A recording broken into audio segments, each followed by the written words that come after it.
மந்திரமாவது நீர், வானவர் மேலது நீர், சுந்தரமாவது நீர், துதிக்கப்படுவது நீர், செந்துமர் வாய்மாய் பண்கண் திரு ஆளவாயான் திருநீர். திருநீற்றுக்கு விளக்கம் கூறுகிறேன் இப்பொழுது. இந்த விளக்கம் எந்த ஒரு புத்தகத்திலும் இருக்கின்றதா என்று நீங்கள் ஆய்வு செய்து கொள்ளுங்கள். பிறகு குங்கும சந்தன விபூதி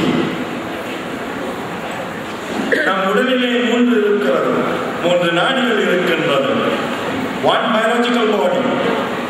When you attain இந்த சரீரம் தெய்வீக உண்டலினால் பக்தியினால் பரவசத்தினால் உந்தப்படுகின்ற போது இதன் உள்ளே ஒரு கெமிக்கல் ரியாக்ஷன், இந்த நாடிகள் சில அமிலங்களை உருவாக்குகின்றன. Pituitary gland, pineal gland, thyroid gland என்று இந்த glands are activated. They produce certain secretions which is called amrit.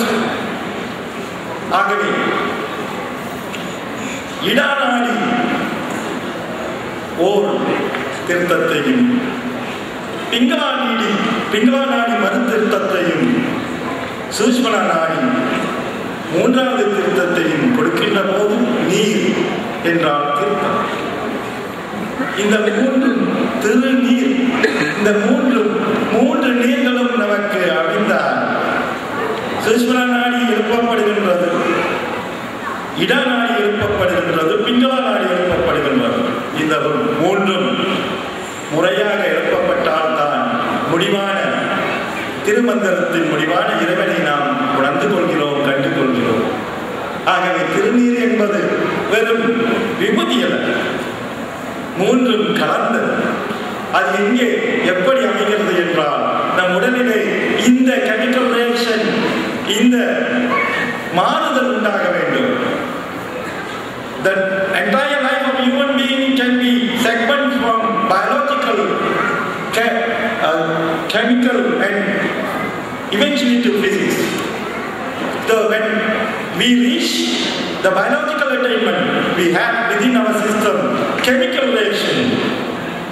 The chemical reaction will lead you to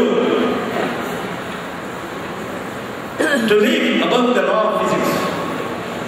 இதற்கு ஒரு சான்று. இதை நேரம் ஓடிக்கொண்டிருக்கிறது. இதோடு நான் முடித்துக் கொள்ளப் போகின்றேன். பல விளக்கங்கள், பல செய்திகள் எல்லோருக்கும் போய் சேர வேண்டும் என்பது நம்முடைய நாட்டம். ஆனால் இன்று அந்த நேரம் பத்தாது.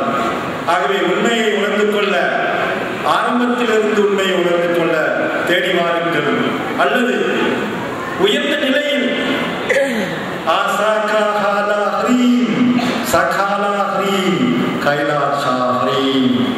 ஸ்ரீவித்யா, இந்நாட்டினிலே ஸ்ரீவித்யா பாரம்பரியம் என்பதை அறியார்.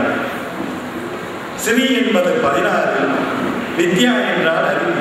16 பெற்று பெருவாழ்வு வாழுங்கள் என்று வாழ்த்துவதெல்லாம் 16 அம்பிகைகள் ஆதிபராசக்தியிலிருந்து வெளியாகி நம்மை ஆண்டு கொண்டிருக்கின்றார்கள். அவர்கள் தான் நாம் மறந்த இந்த காலச்சக்கரத்தோடு ஒட்டி இருக்கின்ற திதி தேவிகள். திதி என்றால் என்னவென்று கூட நமக்கு அறியாமல், திதி என்றால் ஒருவர் இறந்த பிறகு அவருக்கு திதி பார்த்து காரியம் செய்ய வேண்டும் என்று மட்டும்தான் தெரிந்து வைத்திருக்கிறோம். திதி என்றால் ஒவ்வொரு நாளும் திதி இருக்கிறது. இந்த திதி தேவி இருக்கிறாள், அவளே முறையாக பார்த்தோம் என்றால் அமாவாசையிலிருந்து பௌர்ணமி வரை 16. The phases of the moon, முதல் பிறை, 2ஆம் பிறை, 3ஆம் பிறை, 4ஆம் பிறை இப்படி என்று போகின்ற போது 16 பிறை இருக்கின்றது. இந்த 16 பிறைகளும் நம்மை ஆண்டு கொண்டிருக்கிறது. இதுதான் உண்மை. நாம் சொல்லிக் கொடுக்கின்ற ஓர் உயர்ந்த தரமான வித்தியாசமான ஜாதகத்தை விட உயர்ந்த மெய்ஞானம். நமக்கெல்லாம் ஓர் பிரபஞ்ச தாய் இருக்கிறாள். நம்மை ஈன்றெடுத்த தாய் ஒருவள் இருக்கிறாள். அவள் காலகாலங்களிலே தவறி இருந்தாலும் நமக்கு நம் அம்மா விட்டு போய்விட்டாள் என்று நினைக்கிறோம். ஆனால் நாம் அறியாத பிரபஞ்ச தாய் என்று இருக்கிறாள். அவள் அவளே இந்த திதிதேவி. நாம் உண்மையாக என்ற திதியில் பிறந்தோம் என்று அறிந்திருந்தால் உங்களுடைய திதியா, உங்களுடைய பிரபஞ்ச தாயார் என்று நாம் சொல்ல முடியும். ஆகவே எல்லோருக்கும், இங்கே வந்திருக்கின்ற எல்லோருக்கும் இந்த பாரம்பரியம் இந்த உலகிலே சூரிய நாராயண ஆசிரமத்தினால் மட்டுமே நடக்கப்படுகின்றது என்ற உண்மையை நீங்கள் அறிந்து கொள்ள வேண்டும். இந்தியாவில் கூட இந்த பாரம்பரியம் இல்லையா என்ற கேள்விக்கு இந்த அளவுக்கு இல்லை என்றுதான் நான் சொல்கிறேன். ஏனென்றால் உங்களுடைய இன்றைய திதி என்னவென்று அறிந்து இந்த திதி அம்பிகை யார் என்று உங்களுக்கு நம்மால் வழங்க முடியும். நீங்கள் என்ன செய்ய வேண்டும் என்றால் இந்த விழாவின் ஒரு சிறப்பாக உங்களுக்கு உங்களுடைய பிரபஞ்ச தாய் யார் என்று தெரிய வேண்டும் என்றால் முன்பெல்லாம் இதற்கு ஒரு தொகை கொடுத்தே அதை தெரிந்து கொண்டிருந்தார்கள். இன்று தாராளமாக உங்கள் பெயரையும் உங்கள் நேரத்தையும் பிறந்த தேதியையும் நேரத்தையும் நீங்கள் இங்கிருக்கின்ற என்னுடைய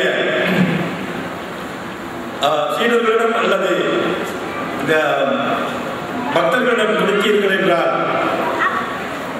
அவர் உங்களுடைய திதி யார் என்று உங்களுக்கு நாம் குறைந்த விரைவிலே கொடுத்து விடுவோம். ஆகவே இது ஒரு சூரியநாராயணின் ஆசிரமத்தின் ஒரு அன்பு செயலாக இது இருக்கட்டும் என்றுதான் நாம் விரும்புகிறோம். ஆகவே இதனுடைய இந்த திதி பற்றிய விளக்கமெல்லாம் யாம் எழுதிய புத்தகங்களில் இருக்கிறது. இது விஞ்ஞானமாகவும் இருக்கிறது, விஞ்ஞானமாகவும் இருக்கிறது. ஓம் ஸ்ரீநாத் என்றால் ஓம் ஸ்ரீநாத் என்பது நம் ஆசிரமத்தின் மகாமந்திரம். இதனுடன் என் உரையை முடித்துக் கொள்ளப் போகிறேன். ஓம் என்ற பிரணவ மந்திரத்திலிருந்து ஸ்ரீ என்ற 16 சக்திகளும் நாத் என்ற ஒருவனிடம் சங்கமமாகும். அந்த நாதன் யார்? நமச்சிவாய வாழ்க, நாதன் தாழ்வாழ்க, இமைப்பொழுதும் என் நெஞ்சில் நீங்காதான் தாழ்வாழ்க. ஆகவே இந்த 16 ஒன்று சேர்ந்து ஒருவரோடு சங்கமமாகின்ற போது அவன் இறை தன்மையை திகழ்ந்தான் என்பதே உண்மை. ஓர் அவதார புருஷன் இவ்வுலகிலே பிறக்கின்ற போது அவன் பூர்ண அவதாரமா இல்லையா என்று கணக்கிட்டு பார்ப்பதை கூட இந்த கலைகள் தான் செய்கின்றது. இந்த நித்திய கலா தேவிகள் தான் எத்தனை கலைகள் அவர்களிடம் இருக்கின்றது என்று வைத்துதான் அவரை பூரண அவதாரம் இல்லை குறைந்தபட்ச அவதாரம் என்று சொல்கிறார்கள். ஆகவே நம்மளுடைய ஆசிரமம் முடிவாக இதை சொல்லிக்கொண்டு விடைபெறுகிறேன். அம்பிகை எவருக்கு ஒரு அன்புமயமாகிய அவளுடைய கருணையினால் நம்முடைய ஆசிரமத்தில் 2000 ஆண்டிலே இந்த அந்தி மந்தாரை என்ற கவிதையை கொடுத்த பிறகு 2003 ஆசிரமம் கட்டி திறப்பு விழா காண காத்திருக்கின்ற நேரத்திலே யதார்த்த நிலையிலே